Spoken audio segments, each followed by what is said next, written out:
Sarve bhavantu sukhinah, sarve santu niramayaha, sarve bhadrani pashyantu, ma kaschid dukkha bhavet.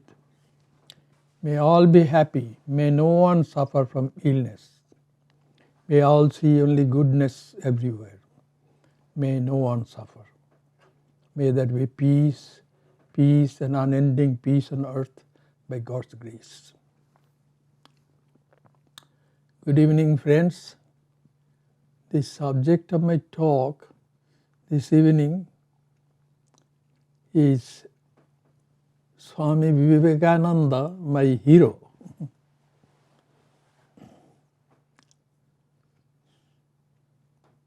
Well, I was a little child nearly 90 years ago, living in India. And that was the time when you see idealists all around. And you could see idealists all around. There were ideal teachers, ideal friends, ideal families. The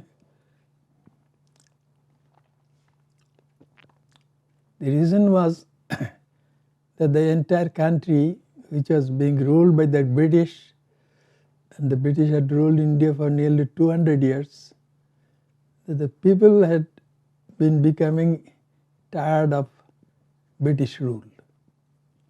So, and there was some national leader, his name was Mahatma Gandhi. Mahatma means high-souled one. His name was Mohandas Karamchand Gandhi. He was a barrister before he got involved in the freedom movement of India. And he was in favor of bringing freedom of India through non-violent methods. That was somewhat unique. But his efforts succeeded in uniting the country. And his life was exemplary. He was extremely truthful. Because he eventually wrote a sort of biography, autobiography of him, an autobiography. He called it my autobiography or my experiment with truth, he said. Truth. Truth has been given a lot of importance in Hinduism. Sri Ramakrishna used to say, at this age, being truthful is the spiritual austerity. That means it will help.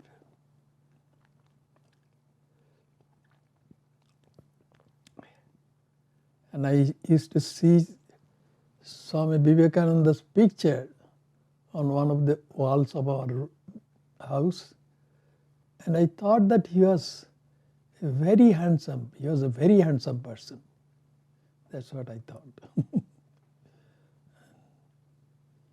And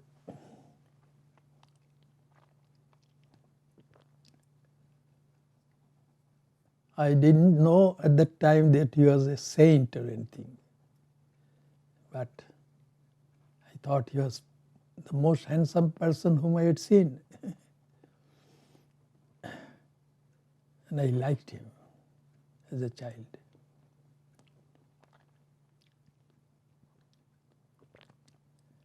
And it is very interesting that when I was a child of about 6 years, that means I was a 6-year-old child,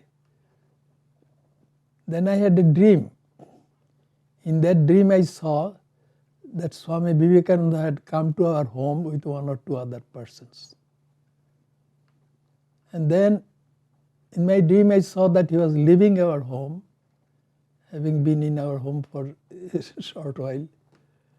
And then it is strange that I said to Swami Vivekananda, Swamiji, will you give me a pair of your loincloths? Loincloths? I don't know why I said that.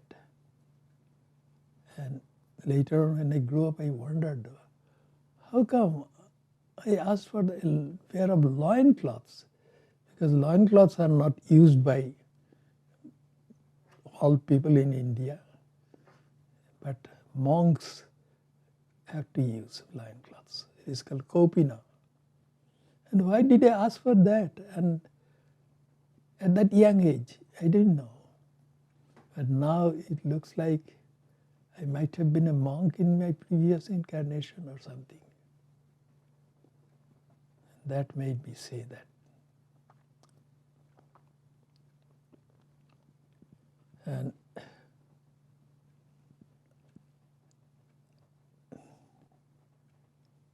then when I started growing up,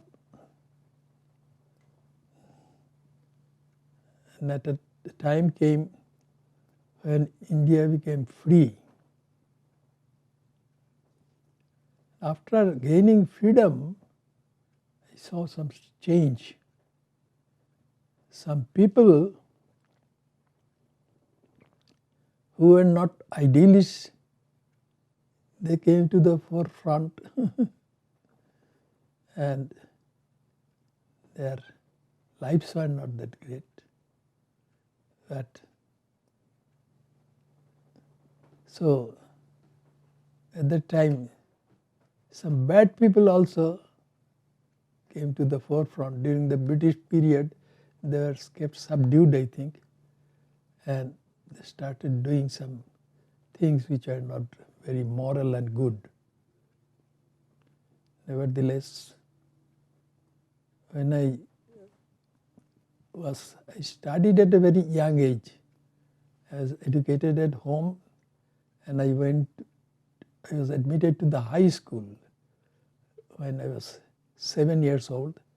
And by the time I was 18, I had got my degree in science in college. After high school, I went to the college. But I had always been an idealist. I used to wonder why I had been born. And then gradually I came to understand that I had been born to attain perfection.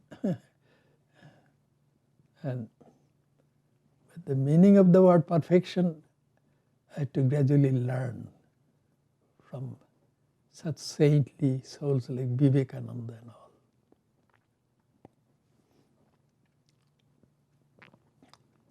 And when I looked at the world when I was a teenager, I could see some bad people thriving and good people suffering, like that. And I thought, if there is a God, then why does it happen?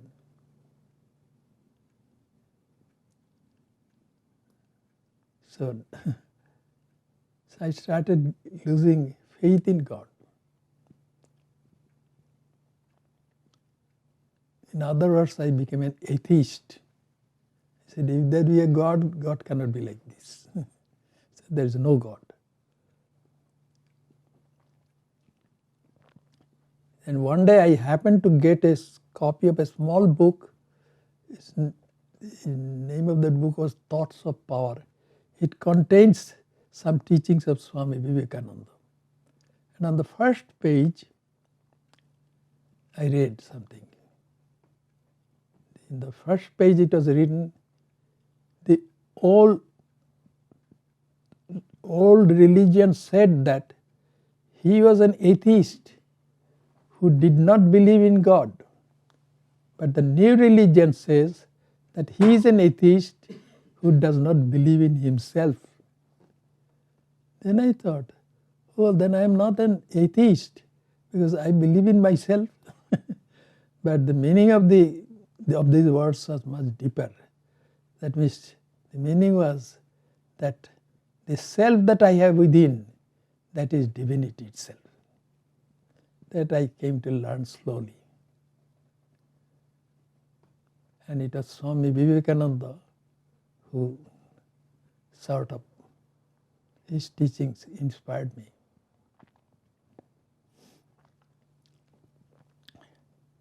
And once my mother took along with her on a visit to the holy city of Benares. And then I was a teenager and then studying in college.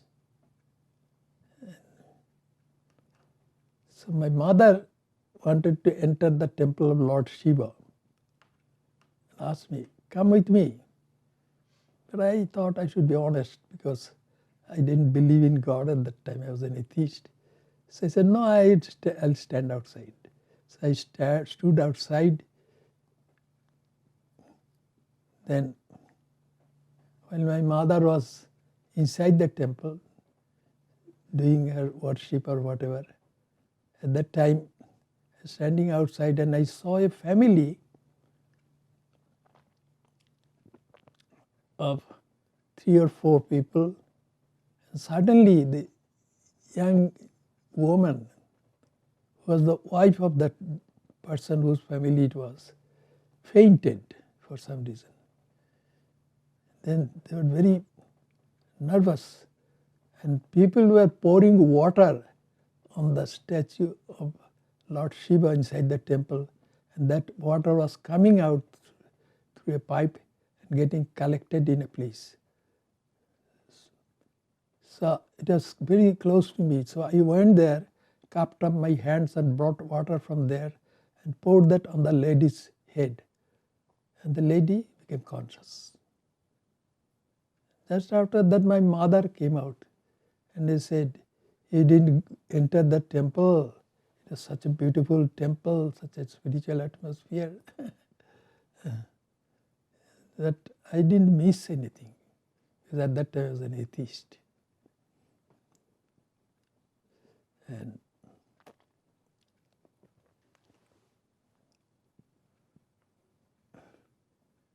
gradually, with the help of Swami Vivekananda's teachings, I gained my belief in God.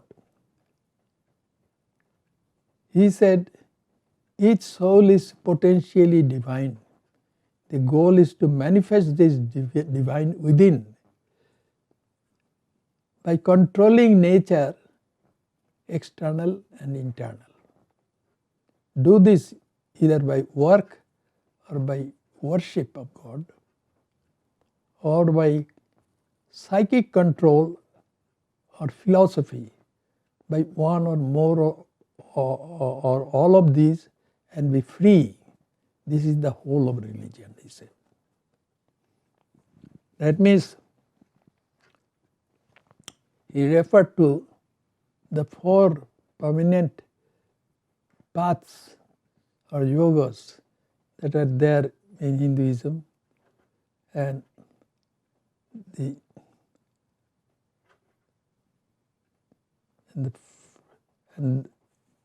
there are many other paths or yogas, but these 4 Swami Vivekananda considered to be most important. The first one is Raja Yoga. There a person has to try to control his mind and focus that on God. And then there was another path which is suitable for those who are devotional by nature. So they would, through worship, they would be able to experience divinity. That's what Swami Vivekananda is saying. And by philosophy, that means by that path which is known as Jnana Yoga, the path of rationality. Some people are such that only reason appeals to them, nothing else. So with the help of reason, they want to dismiss this world, saying that this world can be just a hallucination. but they cannot dismiss their own existence, and eventually they come to know that divinity is there inside them as their soul, so to say.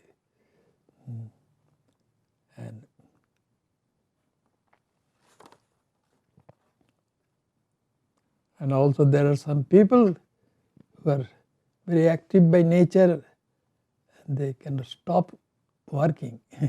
So for them there is a path, the path of selfless work. That Swami Vivekananda mentioned that path is also good enough. In other words, everything has to be done unselfishly. That's what he taught. And he said, unselfishness is divinity. Then I checked my heart and I found, yes, I want to be unselfish. So that unselfishness is divinity. Why? Then I realized that my selfishness comes from my ego, that idea which is in my mind. Ego is a thought of my conscious mind. And as the owner of my body, I cannot be my body, I cannot be my senses, I cannot be my motor organs or sense organs, I cannot be even my mind, because I own it. So, how can I be my mind then? That ego which is there is mental. And I am thinking that my idea of individual existence is that ego. No, that ego has to be abandoned. Then what I really am, I will get to know. This is what Swami Vivekananda said. Because unselfishness is divinity. If we can get rid of our ego, false ego, then we gain our divinity. In divinity there is no ego.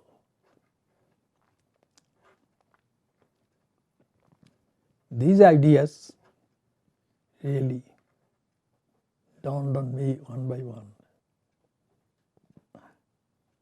And aside from the fact that he was my hero because some great men of India started adoring him highly. One admirer was Subhash Chandra Bose. He passed the examination of the Indian Civil Service during British period, but he didn't like that. Anyway, he didn't want to work for the British. He had the idea to see that India becomes independent. Then he joined the independence movement.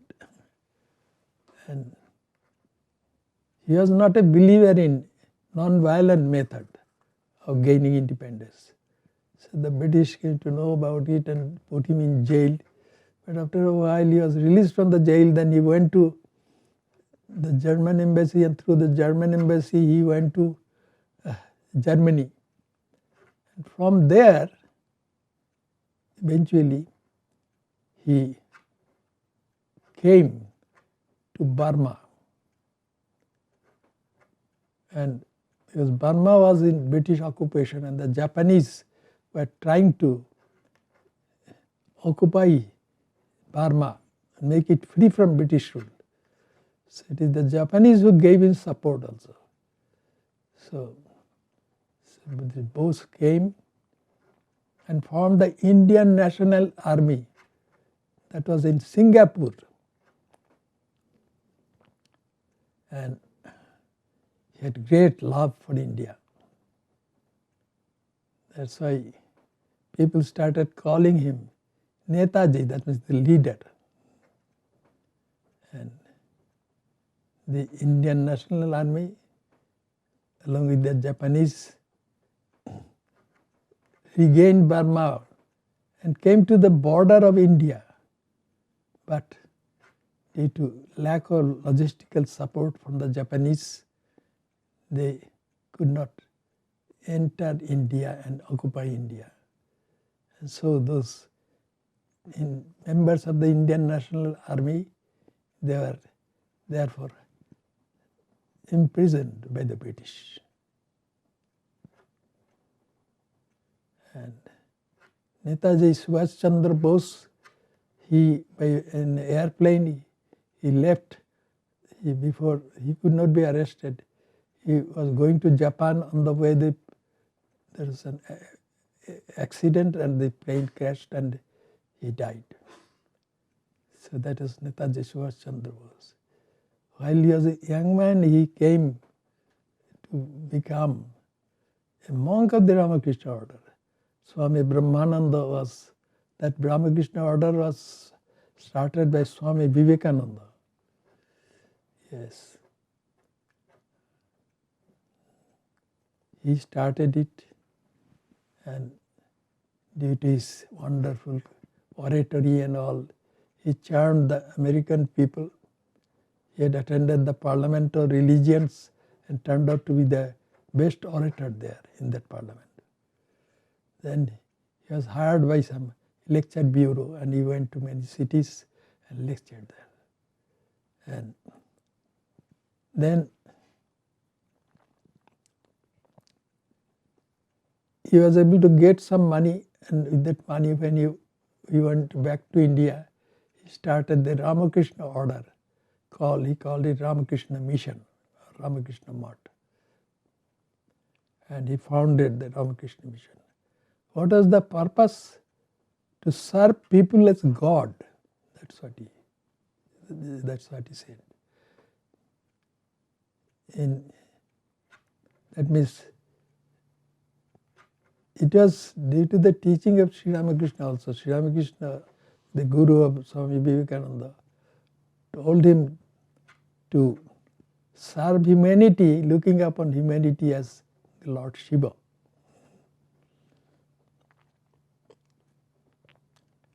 And anyway, he started that Ramakrishna Order. And so then eventually, that when the British left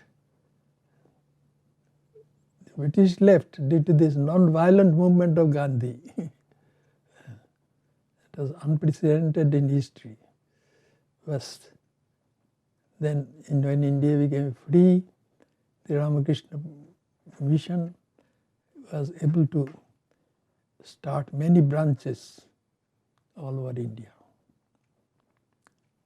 And through those branches, the monks would give service to the people suffering from poverty, suffering from diseases, suffering from natural disasters. And they have been doing even today. And so in the city where I was born, there was one branch of the Ramakrishna Order, Ramakrishna Mission. So one day I went to visit that center with a friend. And then there was Swami Gahanananda there, one of the monks there. And he was very friendly, and he asked me what my name was, and I gave him my name. I was not a monk at that time, so I gave my name. And by seeing my last name, he asked me, "Are you a Brahmin?" That is from the Brahmin caste. I said, "Yes, I am." So, "Do you carry that sacred thread around your neck?" Because all the Brahmin boys, when they're about 10 years or 12 years old, they have to go through a ceremony called Upanayana ceremony, and at that time they have to take certain vows. One of the vows is that I have to be truthful. I have to respect all women as mothers. This is another vow, and like that some vows. And the sacred thread we have to wear every day and chant some mantra called Gayatri regularly.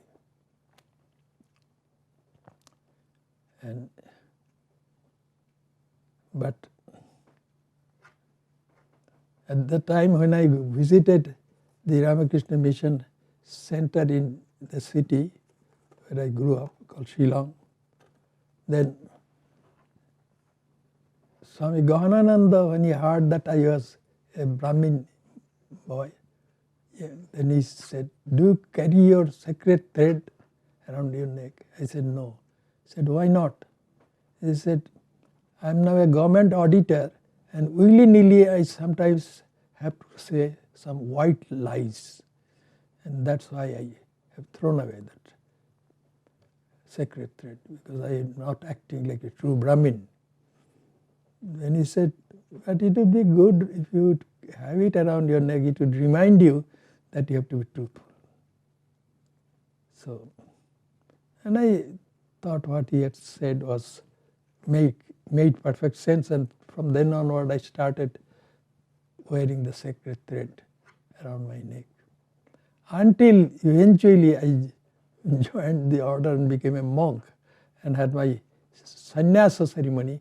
At that time I abandoned this. But anyway, so to cut the long story short, I joined the Ramakrishna Order because I wanted to be truthful. In the outside world, it is extremely difficult to be 100% truthful. But then I joined the order. Before joining the order, I met my guru, Swami Vishuddhanandaji. He was a saintly soul. And at that time, I thought that if I become a monk, I don't have to, nobody will compel me to tell a lie. So that idea was there. Then a hesitation came. I said, this Ramakrishna Order had all those exalted, spiritually exalted personalities like Swami Vivekananda, Swami Brahmananda and others, who were all God-realized souls.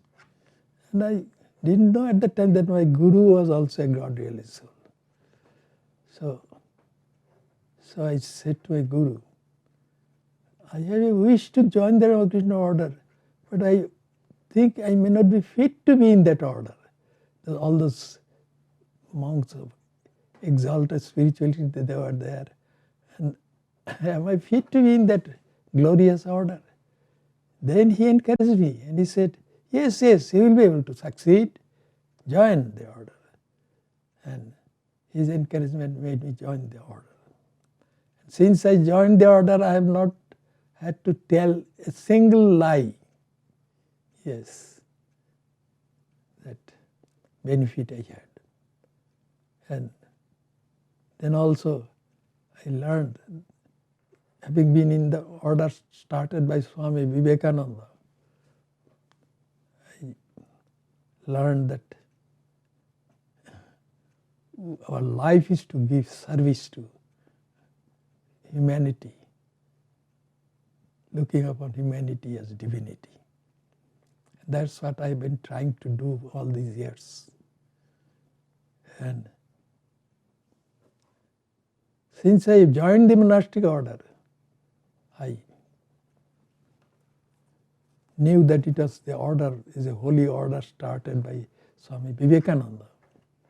So whatever the order asks me to do, I will do. So since joining the order, I have not exercised my options in this order. Whatever I have been asked to do by the order, I have acted accordingly. And thanks to Swami Vivekananda for that.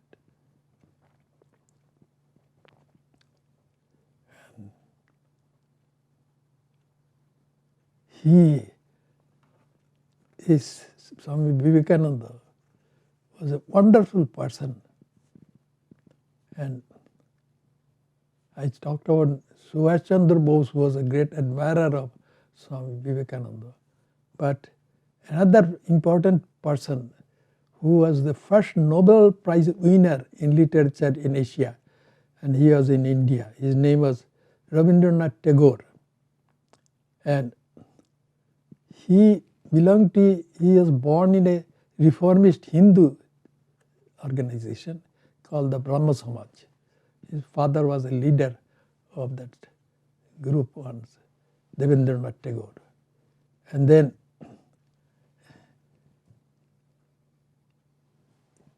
Rabindranath Tagore got to know some other Nobel laureates. And one Nobel laureate in France was his friend. His name was Roma Rolla. And Roma Rolla wanted to know about India. Then Tagore said to him, if you want to know India, read Vivekananda. In him everything is positive, nothing negative. That was Vivekananda. And I'm glad that he has been my hero all along. And then when the order asked me to come to this country, I obeyed, to serve the children of God in this country, looking upon them as divinity. And I have been here for 47 years. And it is all due to Swami Vivekananda, because it is he who first came to this country at the dictates of Sri Ramakrishna, his guru. Sri Ramakrishna is a divine incarnation. He asked him to come here and then preach spirituality. And so Swami Vivekananda first came and started working in America.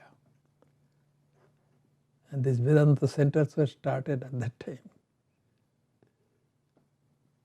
And why are we here? Well, one of my monastic brothers, he was senior to me in monastic life. His name was Swami Prabodhananda. He was in charge of the San Francisco Vedanta Center. And he was older than me by about a year only. And he was a very spiritual soul. And he used to talk to me over the phone frequently. And when Swami Prabodhananda passed away, then I had to go to his memorial service. And during that memorial service, I said that we are here in this country, said to the audience that we are here in this country because we are soldiers of Swami Vivekananda.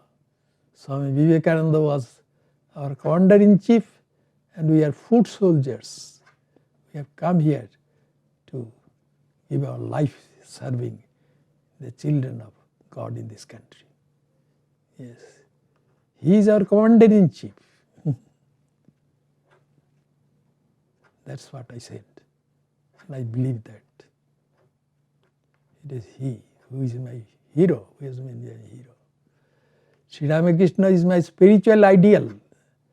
But Vivekananda, in spite of his saintliness, he is my hero